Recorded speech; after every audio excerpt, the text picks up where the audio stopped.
हाँ, आज अपना ये चैप्टर कंप्लीट हो जाएगा। फिर सुन लो मेरी बात, आज की क्लास तो बहुत ज़्यादा इंपॉर्टेंट है, बहुत ही ज़्यादा इंपॉर्टेंट है। फर्स्ट क्लास तो नॉर्मल थी फिर भी, लेकिन आज की क्लास बहुत ही ज़्यादा इंपॉर्टेंट है। यहाँ से डेफिनेटली क्वेश्चन आएगा। और फिर सुन लो, जैसे ये दोनों चैप्टर कंप्लीट हो जाएंगे, कौन से दोनों, इस वाला प्लस जो अपन मानव भूगोल पढ़ेंगे, ह्यूमन ज्योग्राफी का जो चैप्टर नंबर 10 है, वही मानव बस्ती ह्यूमन सेटलमेंट्स है। दोनों को जब पढ़ने के बाद मैं आपका जब टेस्ट लूँगा तो उससे पहले दोनों का एक शॉर्ट नोट्स का वीडियो बनाऊंगा, एक शॉर्ट नोट्स की क्लास आपको दूंगा। उसमें क्या करना, उसको ज़रूर देखना है आपको। उसमें दोनों चैप्टर की समरी डाल दूंगा, बिल्कुल शॉर्ट में टेबलें बना के, ठीक है। अच्छे से उनको देख लेना, सब कुछ उसी में। बिल्कुल अभी तो जैसे अपन को क्या कर रहे हैं, अभी अपन मैं आपको बिल्कुल आंसर लिख के दे रहा हूँ, कैसे एग्जाम में लिख के आना, लेकिन वहाँ पर छोटे में बड़ी बातें लिख देंगे, टेबल की फॉर्म में सारी, मोस्टली टेबल। उसको देख भी लोगे तो अच्छे से रिवीजन हो जाएगा। बिकॉज ये जो दोनों चैप्टर हैं, फैक्ट है, इसमें बहुत ज़्यादा फैक्ट है, और आज तो पूरा ही फैक्ट है। इसको क्या करना, कम से कम 2-3 बार पढ़ लेना टेस्ट होने से पहले, क्योंकि बहुत इंपॉर्टेंट है। और सीधा कॉम्पिटेटिव एग्जाम में यहाँ से क्वेश्चन आते ही आते हैं, 100% आते हैं। इतना इंपॉर्टेंट है, बहुत इंपॉर्टेंट है। थोड़ी सी बातें जो अपने लास्ट क्लास में कुछ वर्ड ऐसे पढ़े थे, संकुल मैंने हालांकि बता दिया, समूह ग्रुप यानी क्लस्टर का मतलब ग्रुप होता है, ये पढ़ लिया अपन ने। दूसरा मैंने कहा था नोड का मतलब एक मेन सेंटर जहाँ पर हर कोई आते हैं, ऐसा मान लीजिए मेन हेड ऑफिस यानी केंद्रीय स्थल होता है ये। हालांकि अभी अपन 3 नोड पढ़ेंगे, जो अंग्रेजों ने 3 नोड बना रखे थे, अभी आज की क्लास में वो पढ़ेंगे। नोडल प्लेस होते हैं ये, एक केंद्रीय स्थल होते हैं, ठीक है। जैसे कि ऐसा मान लीजिए किसी भी स्टेट का मेन राजधानी केंद्र नोड होता है, वो वाली बात है। वहाँ पर हर कोई आता है, चाहे किसी पर्पज से आते हैं, सब वहीं पर होता है। सिग्रीगेशन, फ्रेगमेंटेशन यानी कि इसका मतलब होता है, ये कल वर्ड आया था संपृक्तकरण, इसका मतलब टूटना, विखंडन होना। एक है परिक्षिप्त, ये भी कहलाया था, इसका मतलब वैसे ही बिखरी हुई, बिखरी है ये, बिखरी हुई, यहाँ कह की जो ख्या कर लेना, बिखरी हुई यानी आइसोलेटेड, ठीक है। और बहिर्बद यानी कि आउटग्रोथ, इसका मतलब होता है सीमा के बाहर की तरफ विकास, जैसे बाउंड्री उसके बाहर की तरफ डेवलपमेंट होना, आउट ऑफ बाउंड्स डेवलपमेंट, ठीक है। बाउंड्रीज डेवलपमेंट या बाउंड्स डेवलपमेंट, ये कुछ वर्ड हैं।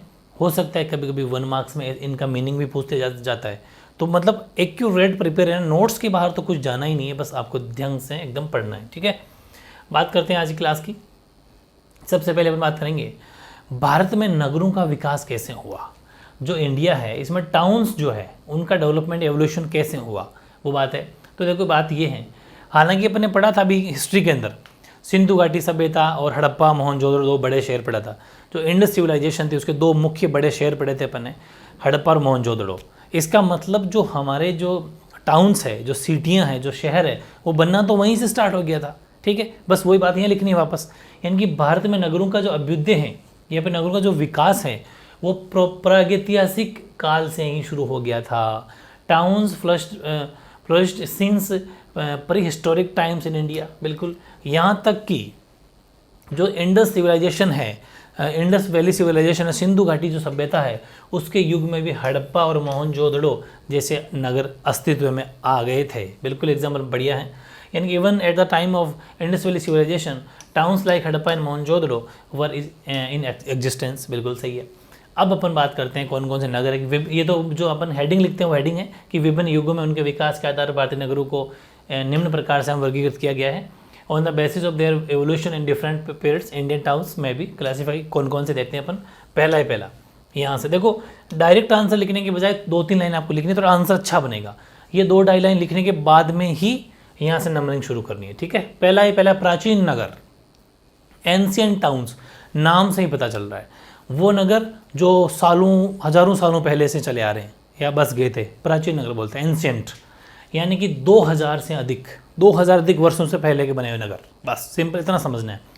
नगर बेसिकली कौन से होते हैं, एक तो वो जो पहले से बन गए, एक वो बीच वाले मिडाइवल जहाँ पर हमारे राजाओं का राज था, रजवाड़े हुआ करते थे, यानी कि अपन उसको पूरा जब तक हम स्वतंत्र नहीं हो गए वहाँ तक का टाइम पर देख सकते हैं बीच का।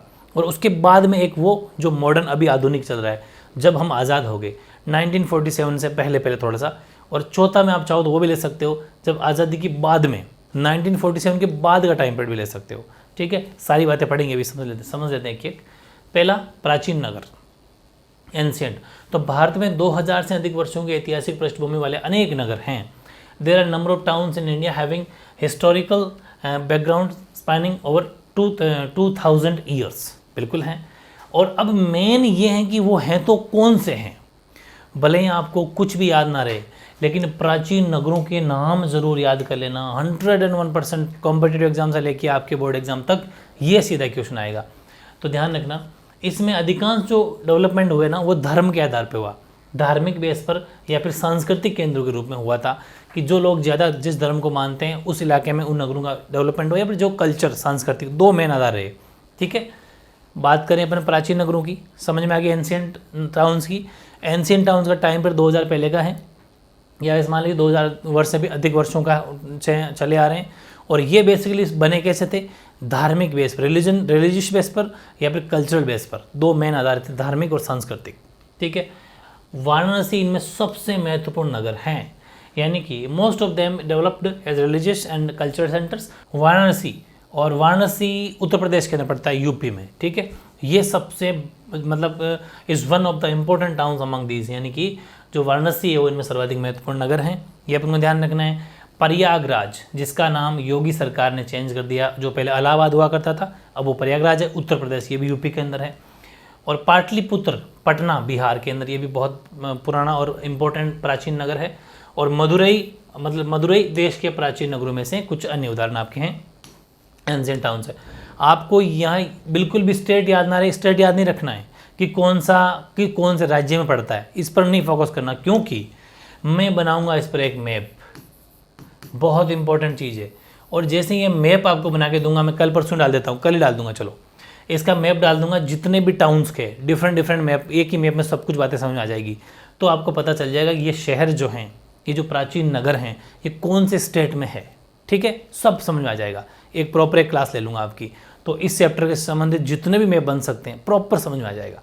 इसलिए अभी टेंशन मत लो कि कौन सा किस राज्य में पड़ता है, बस अभी तो याद करना है कि वाराणसी, प्रयागराज या प्रयाग और पाटलिपुत्र और मदुरई 4 प्राचीन नगर है, जो 2000 वर्ष से बाद में से भी अधिक वर्षों के ऐतिहासिक नगर हैं। याद रह जाएगा ना, वेरी गुड।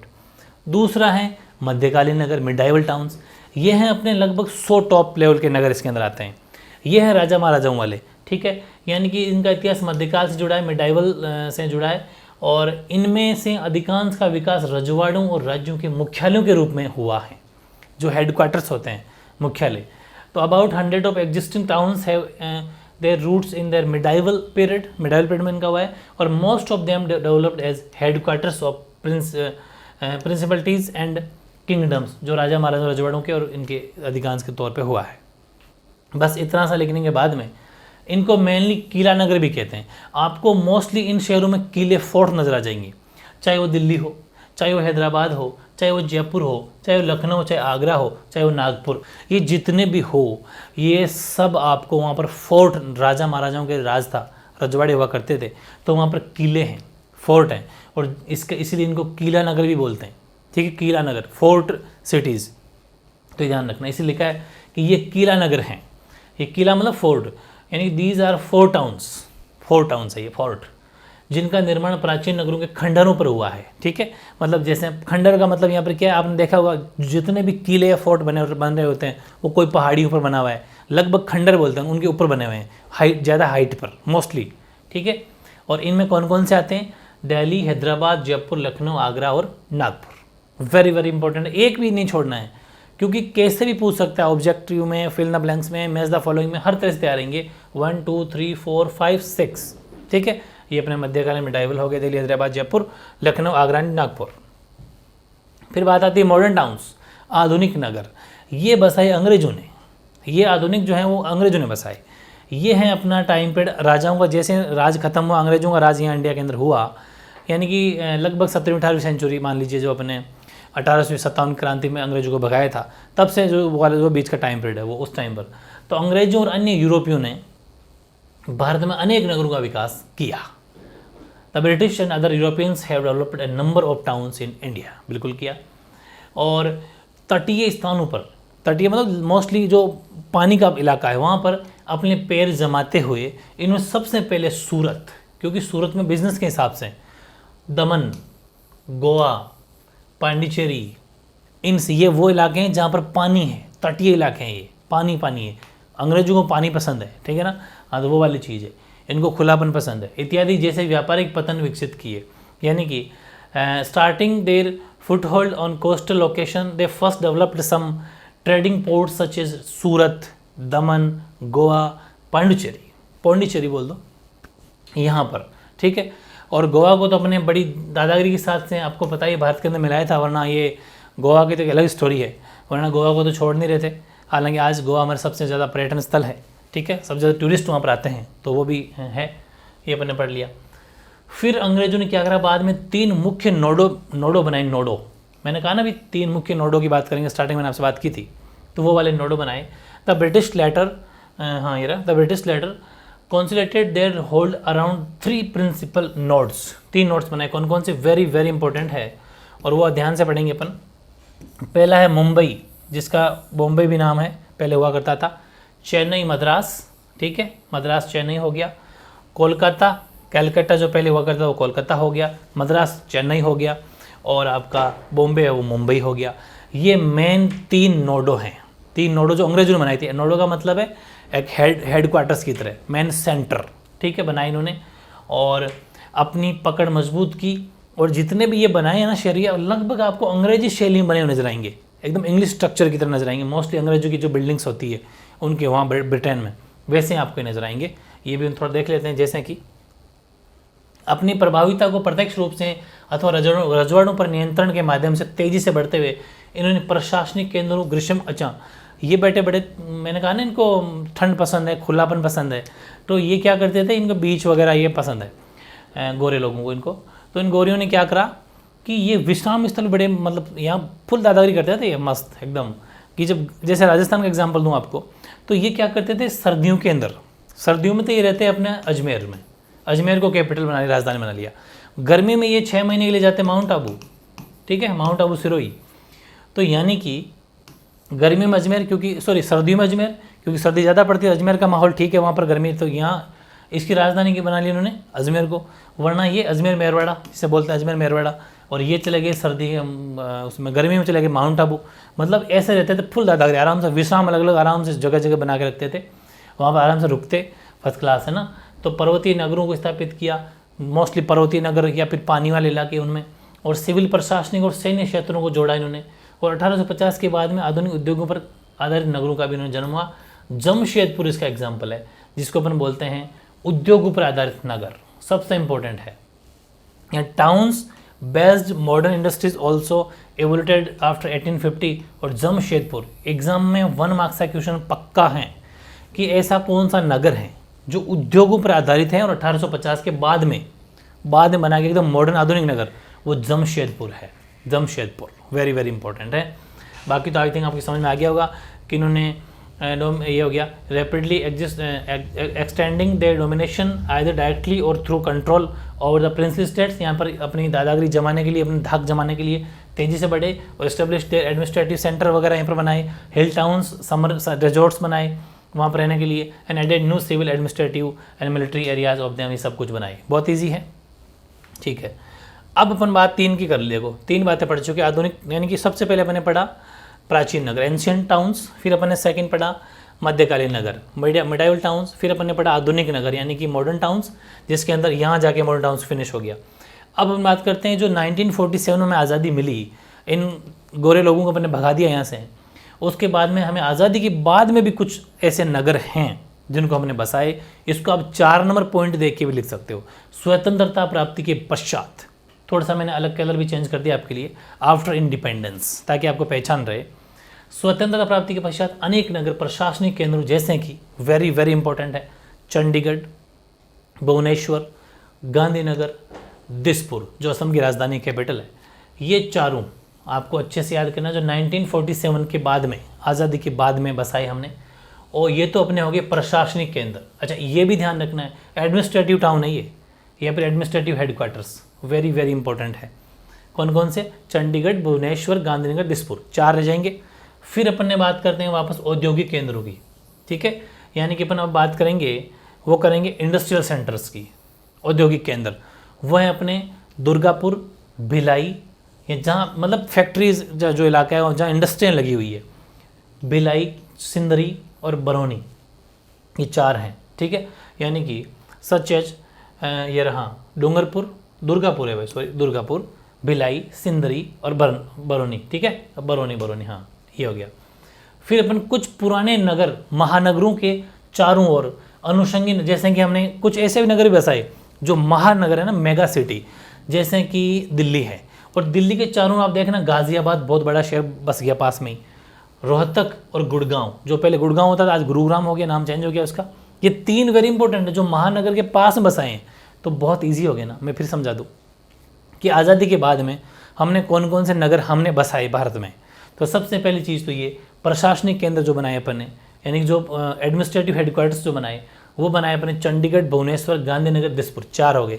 फिर हमने बसाए औद्योगिक सेंटर, यानी कि इंडस्ट्रियल सेंटर, औद्योगिक केंद्र, उसमें मेन जहाँ इंडस्ट्रियाँ लगी हुई है सबसे बड़ी फैक्ट्रियाँ, इंडस्ट्रियाँ, दुर्गापुर, भिलाई, सिंदरी, बरौनी, 4 हो गया। फिर हमने बात करते हैं कुछ पुराने जो नगर पहले से महानगर जो है उनके पास में कुछ छोटे छोटे नगर और बसाए, वो बसाए हमने गाज़ियाबाद, रोहतक और गुड़गांव, 3, वेरी इजी, ठीक है। नेक्स्ट, अब वो अपना क्वेश्चन यहाँ फिनिश हो गया, ये खत्म है क्वेश्चन। कौन सा क्वेश्चन था ये क्वेश्चन था अपना ये भारत में नगरों का विकास, या फिर ऐसा मान लीजिए भारत में नगरों को कितने तरीके से वर्गीकृत किया गया है, कितने भागों में बांटा गया है, ये सारा अपना क्वेश्चन जो है यहाँ पर कंप्लीट हो जाता है, ठीक है। अब अपन कुछ छोटे छोटे 1-1 मार्क्स की डेफिनेशन ली, सारे एक 1-1 मार्क्स का क्वेश्चन है। नगर क्या है, टाउन क्या होते हैं, महानगर क्या होते हैं, मेट्रोपॉलिटन सिटीज़ क्या होती है, या मेगा नगर क्या होते हैं, मेगा सिटीज़ क्या होती है, वेरी वेरी इंपॉर्टेंट। पहले तो अपन डेफिनेशन लेंगे और नेक्स्ट पेज में इनके एग्जाम्पल भी लेंगे। चलिए फिर अब अपन एक एक लेते हैं, बहुत ईजी है, लेकिन फिर भी थ्योरी में एग्जाम आ जाए तो कैसे लिखना वो मैंने लिख दिया है। जैसे नगर है तो नगर किसे कहेंगे, टाउन किसे कहेंगे, जिसकी पॉपुलेशन 1 लाख से ज़्यादा हो, बस इतना सा याद हो जाना चाहिए, ठीक है।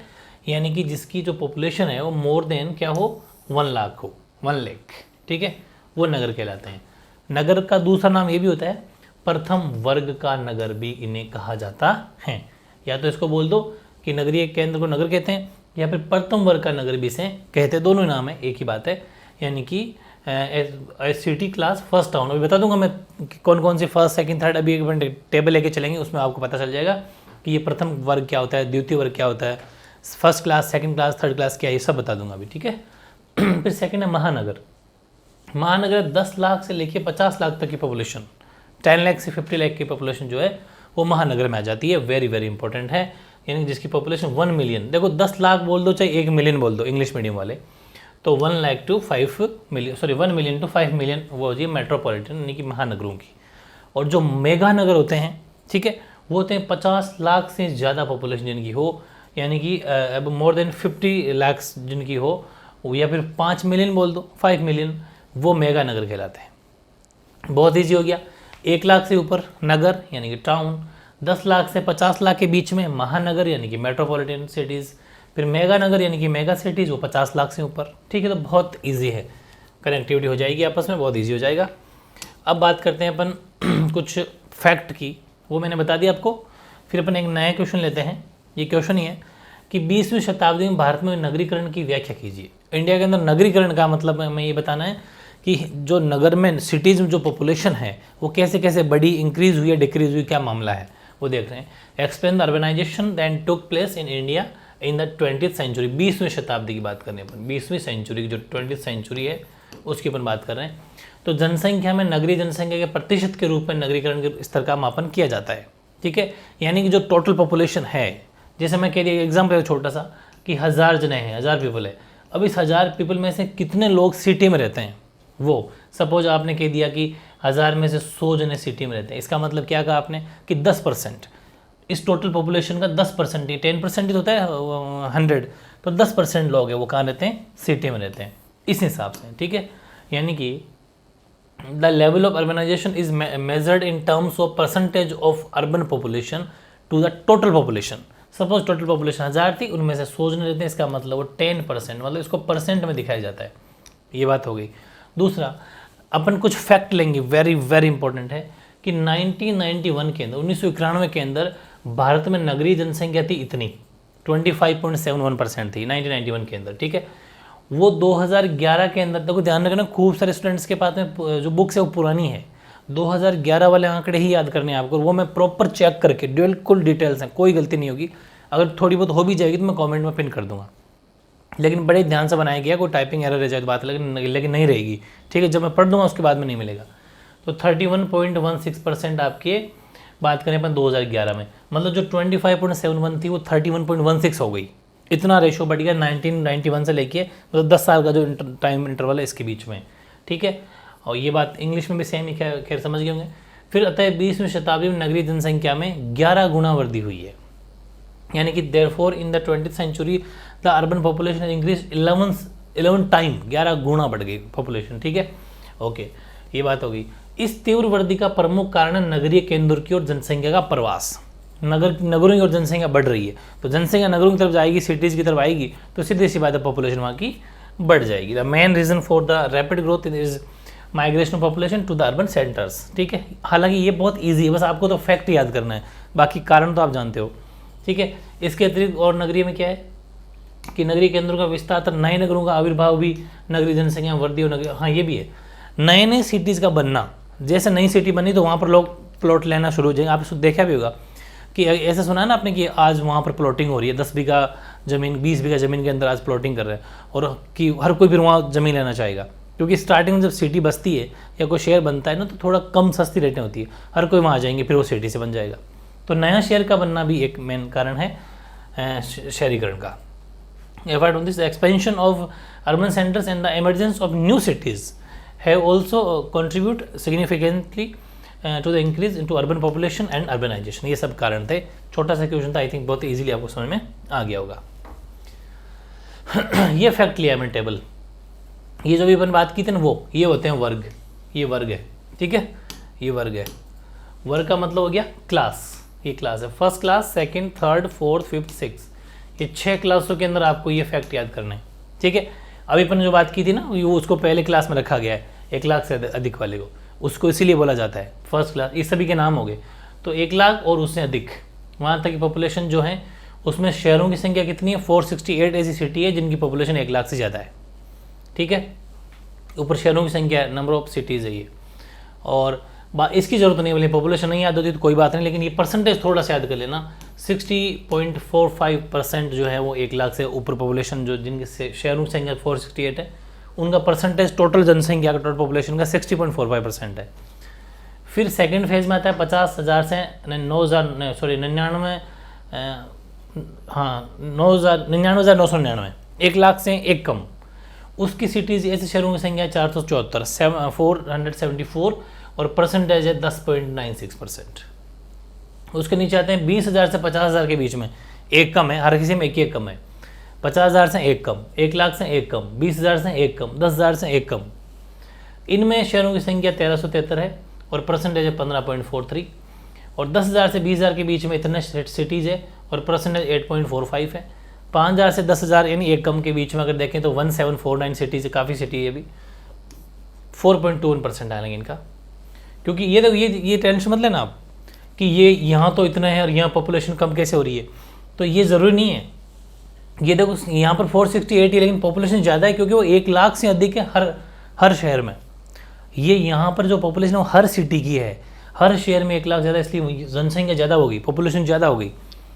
यहाँ की तो वैल्यू ही 5 से 10,000 है, तो एक शहर में 5-10 हज़ार लोग रहते हैं।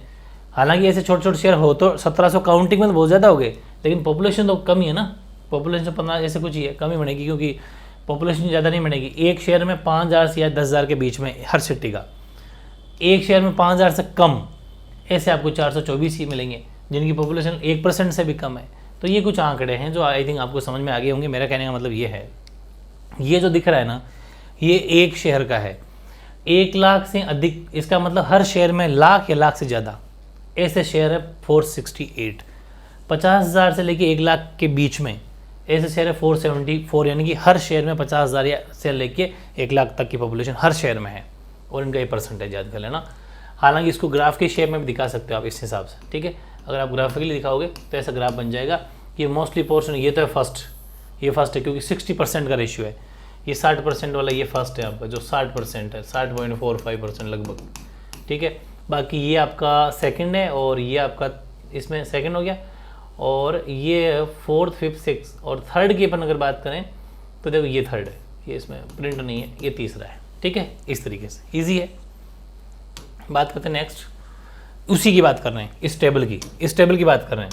इसकी बात, इसके नीचे आपको लिखना है कि इन 468 में, देखो ये रहा 468 जो शहर थे फर्स्ट वाले, इनमें से 53 नगर, वेरी इंपॉर्टेंट 53 नगर है ना, नगर बोल दो चाहे नगरीय संकुल बोल दो, वो महानगर हैं।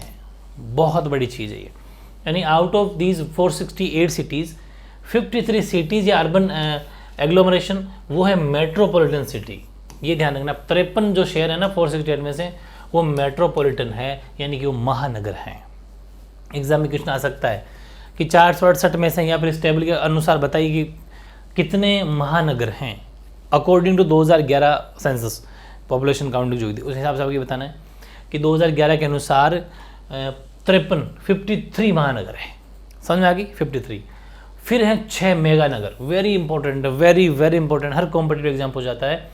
6 है वो मेगा सिटीज़ है, 6 मेगा शहर है, लाइन से याद करना है। ग्रेटर मुंबई, वृहत्तर मुंबई, वृहत कैसे बोल दो चाहे, और फिर दिल्ली, कोलकाता, ठीक है, चेन्नई, बेंगलुरु और हैदराबाद, ये 6 शहर हो गए। ग्रेटर मुंबई, दिल्ली, कोलकाता, चेन्नई, बेंगलुरु, हैदराबाद, 6 शहर हो गए जो 6 मेगा शहर है। 100% 1 मार्क्स सेक्शन तैयार हो गया। फिर एक नोट बनता है जो अलग से लिखना है, जो वृहत मुंबई है ये सबसे बड़ी यही है, जिसकी पॉपुलेशन 1,84,00,000, 1,84,00,000, या फिर मिलियन में लिखना चाहते हो तो 8.4 मिलियन इसकी पॉपुलेशन है। और ये सबसे बड़ा नगरीय संकुल है, भारत का, यानी कि लार्जेस्ट अर्बन एग्लोमरेशन है पूरे हमारे भारत का, सबसे बड़ा। एग्जाम में क्वेश्चन आए 1 मार्क्स में, तो आप लिखेंगे वृहत मुंबई, ग्रेटर मुंबई, पॉपुलेशन कितनी वो भी याद करनी है इसकी, तो बाकी चाहिए मत याद करना, 1,84,00,000, यानी कि आप इंग्लिश में वैसे लिख सकते हो 1,84,00,000 या फिर 18.4 मिलियन। वेरी इजी, सारे फैक्ट है, इजीली याद हो गए होंगे। फिर हैं सबसे बढ़िया क्वेश्चन, भारत में नगरों का वर्गीकरण, classification of cities in India. Bharat में जो नगर हैं 7-8 प्रकार के नगर पढ़ेंगे अपन, बहुत ईजी है। वो कैसे कितने प्रकार के, अपन ये लिखेंगे कि प्रमुख अथवा विशेषीकृत प्रकारों के आधार पर भारतीय नगरों को मोटे तौर पर निम्नलिखित प्रकार में बांटा गया है, यानी कि ऑन द बेसिस ऑफ, आप तो सीधे बात करो, क्लासिफिकेशन एज फॉलोस। फर्स्ट ये रहा, पहला नगर, प्रशासन, शहर और नगर, एडमिनिस्ट्रेटिव टाउन्स एंड सिटीज़, पहला प्रकार ये है। पहले अपन प्रकार को जान लेते हैं, चलो। सेकंड, औद्योगिक नगर यानी इंडस्ट्रियल टाउन। तीसरा, परिवहन नगर यानी कि ट्रांसपोर्ट सिटीज़। वाणिज्यिक नगर यानी कॉमर्शियल टाउन्स। माइनिंग टाउन्स यानी खनन नगर। गैरिसन यानी छावनी नगर बोलते हैं, गैरिसन बोल दो चाहे छावनी बोल दो।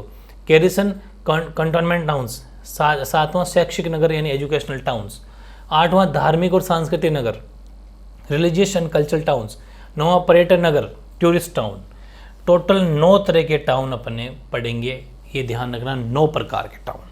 ठीक है, भारत में कितने प्रकार के हो गए, लगभग मोस्टली ज़्यादातर 9 प्रकार के शहरों के बारे में अपन जानेंगे। ठीक है, इनके अलावा कुछ बातें और लिखा दूंगा, लेकिन 9 प्रकार के शहरों को जानना है। लेकिन जानने के साथ में सबसे बड़ी चीज़ क्या जाननी है कि उन 9 प्रकार की सिटीज़ में, उन 9 प्रकार के शहरों में, उन 9 प्रकार के टाउन में कौन कौन से भारत के शहर आते हैं। कम से कम 3-3, 4-4 तो याद होने चाहिए। यहाँ आपको कहते हैं तपस्या करनी पड़ेगी, मेहनत करनी पड़ेगी, और ये असली कंपटीशन है, ये असली कॉम्पिटिटिव एग्जाम आने वाले क्वेश्चन है। ऐसे क्वेश्चन आपके नौकरी के एग्जाम में आएंगे जो फैक्चुअल होते हैं, इनको रटना पड़ेगा अच्छे से समझते हुए।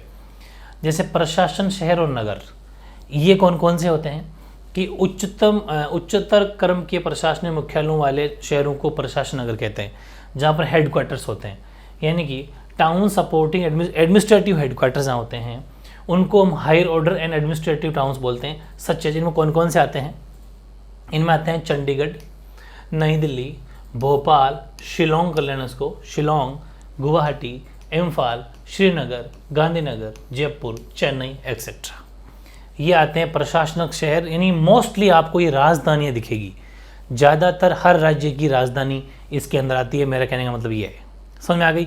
तो आपको अब थोड़ा सा याद हो जाएगा।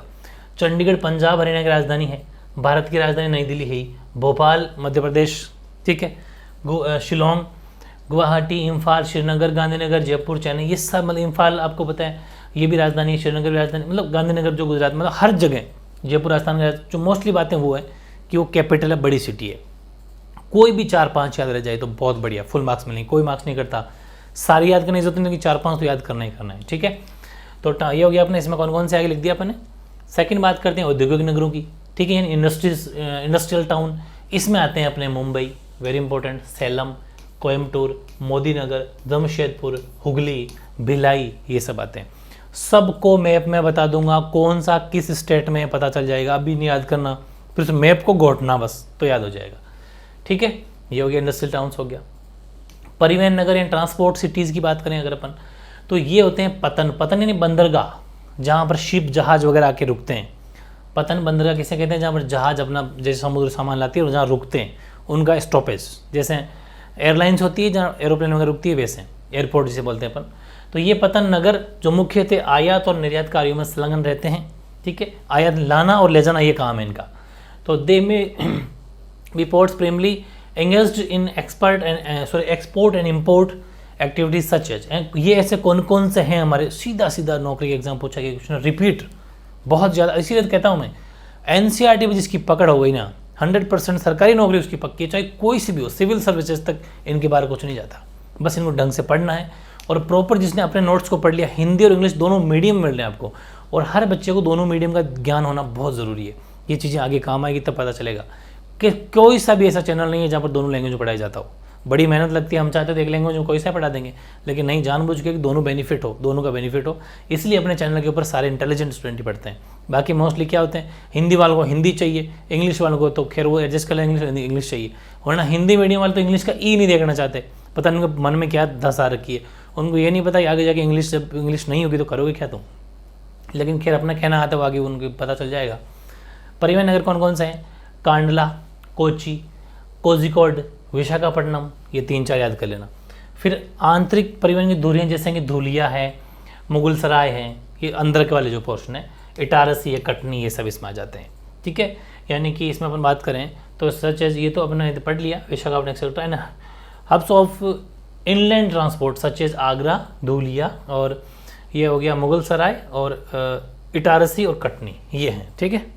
फिर फोर्थ है, कोई 2-3 दिन याद कर लेना, ज़्यादा नहीं तो, ठीक है।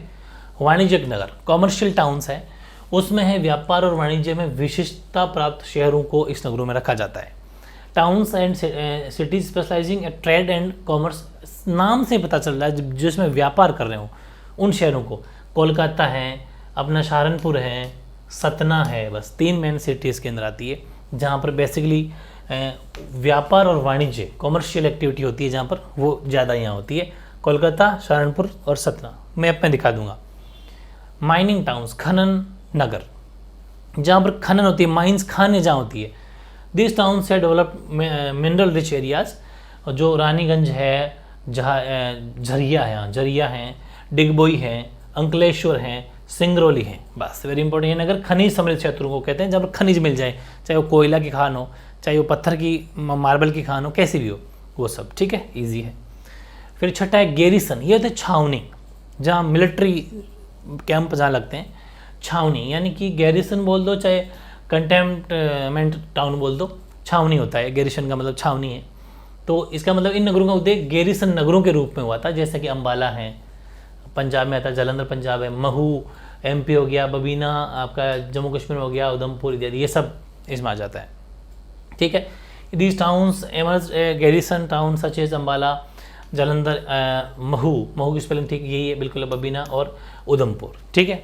बात आती है शैक्षिक नगर, एजुकेशनल भी हैं, वेरी इजी। मुख्य परिसर नगरों में से कुछ नगर शिक्षा के केंद्र के रूप में विकसित किए गए हैं, जहाँ पर एक्चुअली जैसे आईटी, ज़्यादातर रुड़की आईटी वगैरह सुना होगा आपने, जहाँ बेसिकली बड़ी डिग्री अच्छा लेवल की स्टडी होती है। वाराणसी, अलीगढ़, पिलानी ये अपने झुंझुनू राजस्थान के अंदर है, यहाँ पर भी बहुत अच्छे मतलब ये साइंस वाले स्टूडेंट जाते हैं, पिलानी बिट्स ये, और इलाहाबाद, ये वेरी इंपॉर्टेंट आपको याद रखना है। और ये आईआईटी वगैरह कॉलेज जहाँ पर ज़्यादा इंजीनियरिंग जहाँ पर होती हो वो सब। तो starting as centres of education, some of towns have ground into major campus town such as Roorkee है, वाराणसी, अलीगढ़, पिलानी, इलाहाबाद, ठीक है, ये हो गया। हालांकि इलाहाबाद को आप नाम वो प्रयागराज बोलते हो तो वो भी सही है, कोई टेंशन वाली बात नहीं है। फिर बात आती है धार्मिक और सांस्कृतिक नगर, ये भी है, बिल्कुल सही है। रिलीजियस एंड कल्चरल टाउन्स, ये तो समझ गए होंगे जो अपन ने पहले ही पढ़ा था शुरुआत में कि कैसे नगरों की स्थापना हुई थी, उनमें सबसे पहले यही पढ़ा था वाराणसी, मथुरा, अमृतसर, मतलब जहाँ पर एक स्पेशल धर्म जैसे वाराणसी मथुरा में आपको पता है 84 कोस की परिक्रमा है अपने श्री कृष्ण भगवान की, तो यानी कि मतलब हिंदुओं के लिए हो गया, अमृतसर सिखों के लिए हो गया, मदुरै, पुरी, अजमेर आपको सब दरगाह के लिए फेमस है, पुष्कर, तिरुपति बालाजी, कुरुक्षेत्र, हरिद्वार, उज्जैन, ये सब धार्मिक और सांस्कृतिक मतलब किसी धर्म रिलीजियस सेंटर है ये। वो बहुत ईजी, आई थिंक सब बहुत के बारे में आपने सुन भी रखा होगा।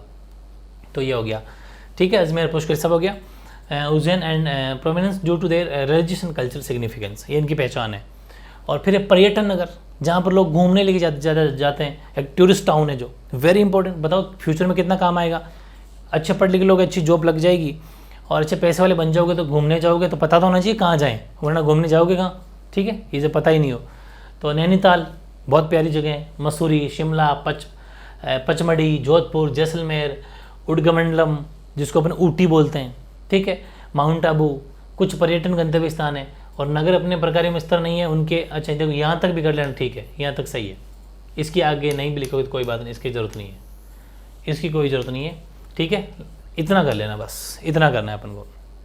यानी कि नैनीताल है, मसूरी, शिमला, ये सब पढ़ लिया, यहाँ तक ये हो गया। अब are some of the tourist destination, tourist के लिए है, बाकी की ज़रूरत नहीं है, बस इतना प्रॉपर 9 कारण अपने शानदार तरीके से 9 नगर पढ़ लिए अपन, परफेक्ट। आई थिंक सब समझ में आ गया होगा, बस 2-3 बार रिवीजन करोगे तो इजीली याद हो जाएगा। बहुत सारी बातें मैंने आपको जोड़ी है, लिंक कराई है, तो आपको इजीली याद हो जाएगी, ठीक है। अब इसके बारे में कुछ बातें और लिखी है, ये अलग से हेडिंग लगानी है, 1 मार्क्स में क्वेश्चन है सीधे सीधे, कि भारत के किन्हीं 3 ऐसे नगरों के नाम बताइए जो किला एवं प्रशासनिक दोनों प्रकार के हैं। ये क्वेश्चन है, यहाँ क्वेश्चन लिखा नहीं, लिख देता हूँ मैं आपको, ये क्वेश्चन है, ये क्वेश्चन है, और ये भी क्वेश्चन इंग्लिश के अंदर हो गया, ठीक है, ये क्वेश्चन हो गया इतना। तो इसका आंसर क्या हो जाएगा, इसका आंसर हो जाएगा दिल्ली, जयपुर और हैदराबाद, ठीक है। यानी कि name any 3 cities of India which both fort and, जो किला भी है और एडमिनिस्ट्रेटिव, हालांकि पहले पढ़ लिया था लेकिन अलग से क्वेश्चन ऐसा आ जाए तो आपको छांट के देता हूँ, दिल्ली, जयपुर, हैदराबाद। एक क्वेश्चन तैयार हो गया। सेकंड क्वेश्चन देखो, 2 प्राचीन नगरों के नाम, यानी कि नेम ऑफ 2 एंशियंट, ये एक ही क्वेश्चन है, ऊपर हिंदी है नीचे इंग्लिश है, ठीक है। नेम ऑफ 2 एंशियंट सिटीज़, वो अयोध्या, जो हालांकि पहले पढ़ लिया था, प्रयागराज, इलाहाबाद। कोई 2 पूछे तो मतलब अलग से 1 मार्क्स में क्वेश्चन आए हुए थे, इसलिए मैं चाहता हूँ वो रिकॉल हो जाए। फिर तीसरा, ये भी इंपॉर्टेंट है, देश के प्रमुख 3 नोड नगर, अभी पढ़ा था अपन थ्योरी में, बिल्कुल पढ़ा था, वही है मुंबई, चेन्नई, कोलकाता। हालांकि रिपीट है, लेकिन एक बार थोड़ा सा जान लो एग्जाम में क्वेश्चन कैसे पूछे गए हैं, 1 मार्क्स में ऐसे क्वेश्चन आए हैं, ठीक है। और एक ये अलग से हेडिंग लगा लेना, अलग से एक वर्ड यूज़ किया था अपने, प्रकार्यात्मक क्षेत्र, जो भी इसी क्वेश्चन में यूज़ किया था, जो मैंने अभी आपको कहा ना कि इसकी ज़रूरत नहीं है, इसकी ज़रूरत नहीं है, इसके बारे में ही है, यानी फंक्शनल एरियाज़।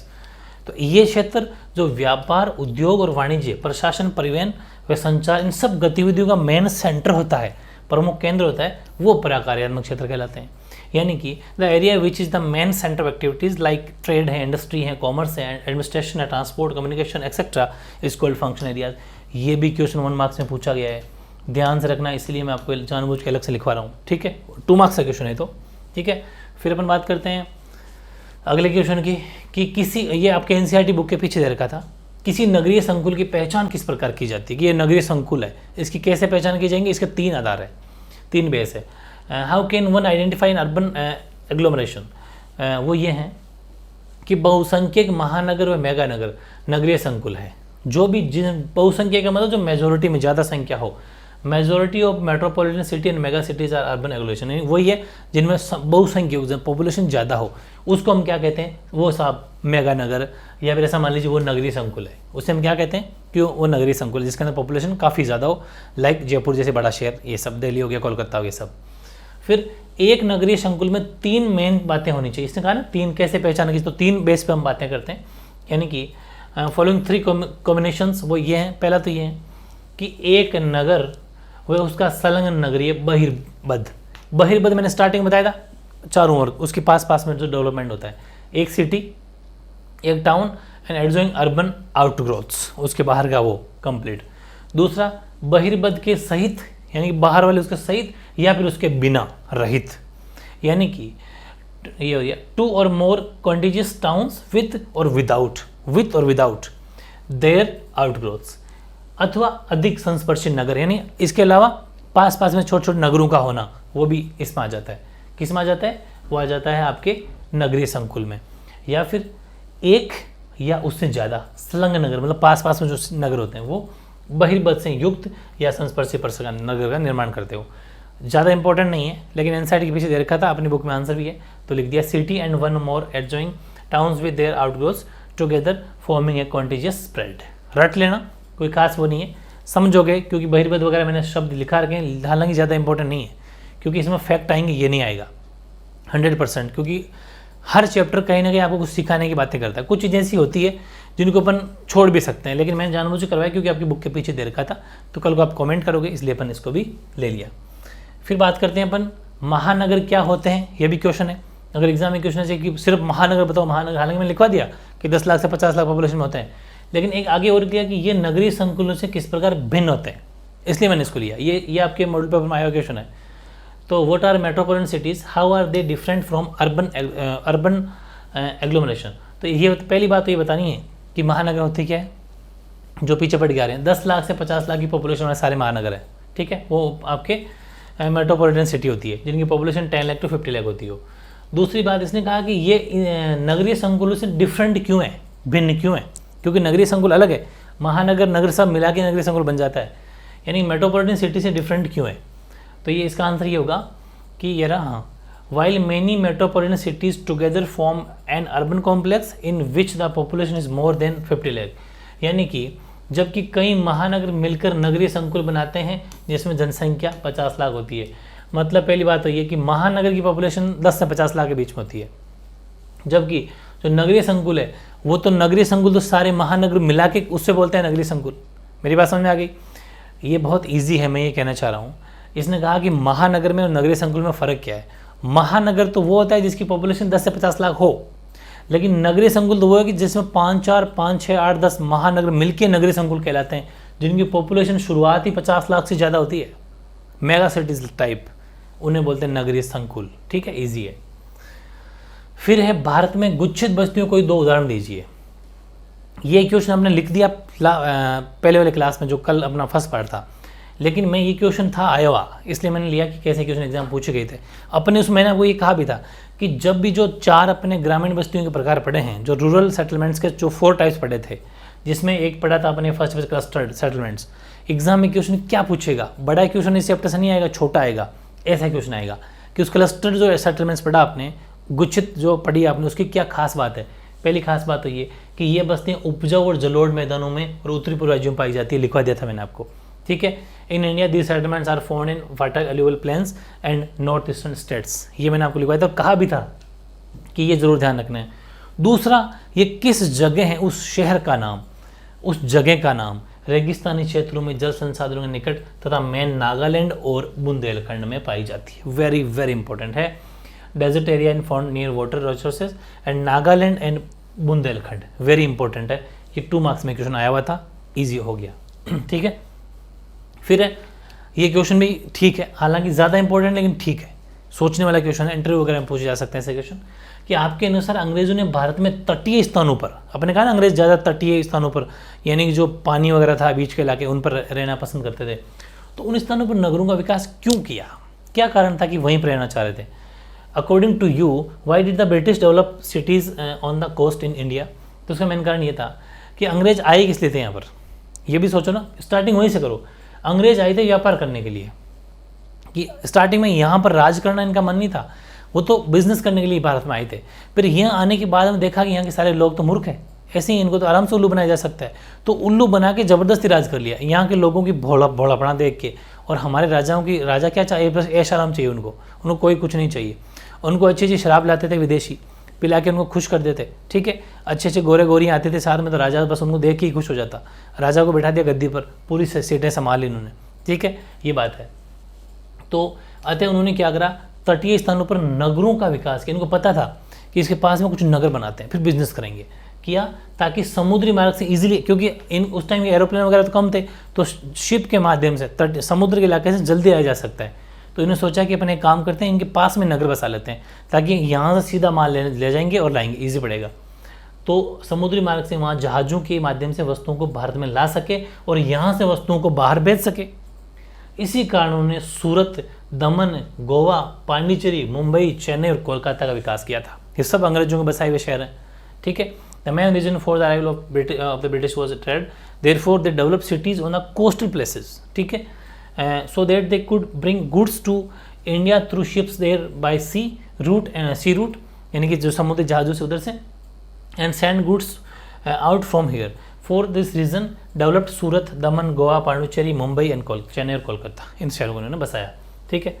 ये बात थी। और ये लास्ट एक टेबल है जिसको और देख लेना, हालांकि बिल्कुल भी इंपॉर्टेंट नहीं है, यहाँ से कोई क्वेश्चन नहीं बनता है, लेकिन बुक में दे रखी थी, एक बार इसको नज़र मार ली जाए, थोड़ी बहुत बातें बता देता हूँ, पढ़ लेना। ये यूए का मतलब, और एक तो ये है, ये जो एम और कॉरपोरेशन लिखा हुआ है ना, एम कॉरपोरेशन का मतलब है नगर निगम, ऐसे शहर जहाँ पर नगर निगम भी है। हालांकि कंपटीशन जो अपना चैनल है एमयू क्लासेस, उस पर मैं ये सब बताऊंगा कौन कौन से शहर जिनमें नगर पालिका है, कौन कौन में नगर निगम है, कौन में नगर परिषद है, कौन में जिला परिषद है, कौन में आगे बनने वाली, बहुत सारी बातें वो वहाँ डिटेल में होगी। यहाँ तो इतना है ही नहीं आपके, तो इसमें कोई वो बात नहीं है। और यूए का मतलब हो जाएगा आपके, ये हो गया अर्बन एग्लोमरेशन, यूए का फुल फॉर्म ये हो जाएगी अर्बन एग्लोमरेशन, यानी कि आपके हिंदी में हो जाएगी नगरीय संकुल, वो है नगरीय संकुल। इसका मतलब जहाँ यूए लिखा वो क्या है, वो नगरीय संकुल है, मतलब उसके अंदर जिनकी पॉपुलेशन 50 लाख से ज़्यादा है, ये है। बाकी कोई इंपॉर्टेंट नहीं है, ऐसा कोई क्वेश्चन आपको इस टेबल से नहीं पढ़ना है, एक बार ऐसे ही देख लेना मोटा मोटी, बाकी कोई ज़्यादा खास नहीं, क्योंकि सारी बातें अपने क्वेश्चन आंसर और नोट्स के अंदर ले ली है। बहुत ही मज़ेदार चैप्टर है। अब अपन ये चैप्टर इस बुक का तो कंप्लीट हो गया, लेकिन अब जो ह्यूमन ज्योग्राफी है उसका चैप्टर 10 जो मानव बस्ती है, ह्यूमन सेटलमेंट्स, उसको पढ़ेंगे। फिर दोनों का एक साथ टेस्ट लूँगा और दोनों का एक शॉर्ट नोट्स भी दे दूंगा, उसको अच्छे से रिवाइज कर लेना, और शानदार टेस्ट होना है। फिर वापस जो पॉलिटिकल साइंस का बड़ा मेगा टेस्ट लिया था एक, वैसा ये भी बड़ा टेस्ट होने वाला है। बहुत तगड़ी तैयारी कर रहे हैं, बहुत तगड़े नोट्स आपको मिल रहे हैं। अभी आप आंखें खोल लो, मैं बता रहा हूँ बार बार, कंपटीशन की लगभग 70 से 80% तैयारी करके चल रहे हैं। कोई 10-20% करंट की बातें और पढ़नी है, सीधी नौकरी लग जाएगी 12 पास करते ही, अगर मेरे अकॉर्डिंग चलोगे तो, ठीक है।